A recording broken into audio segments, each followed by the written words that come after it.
Hi guys, for today's video guys ay ipapakita ko po sa inyo kung ano yung pagkain ng alaga ko. So may rice po tayo dito, plain rice, ayan, half cup, tapos may fruits, papaya, and adobong manok, then may fries para partner no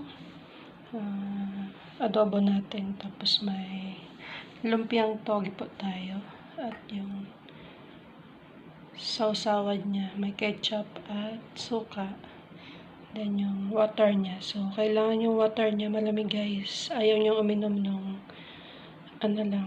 warm water, ayaw niya. So kailangan nag-yellow. Ayan, tapos ito yung spoon and fork, tapos may gunting tayo dito guys kasi ayan, ginugupit ko yan guys yung togi kasi hindi niya masyadong manguya kasi nga denture na yung ipin niya. So kailangan na nating tadtarin. So gunting yung ginagamit ko guys, ayan, para sa togi,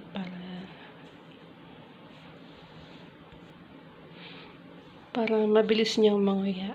Ayan, pati yung adobong manok. So, binugupit-gupit ko din yan guys, ng medyo maliliit lang. So, kasi medyo malambot naman yan.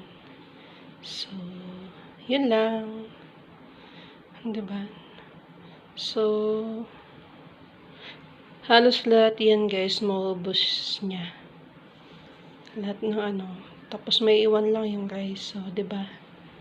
Hindi mo akalain yung kakain ng ganyan karami is 95 years old na. Diba? Oh, yan, minsan yung isang hiwang manok yan natitira sa kanya. Pero syempre, para sa atin marami pa rin yan guys sa edad niya na 95 years old na. So, going to 96 na. Diba? Ang galing ni Lola. Ang haba ng buhay yun. Yan lang. Thank you for watching guys. Salamat sa panonood. Bye.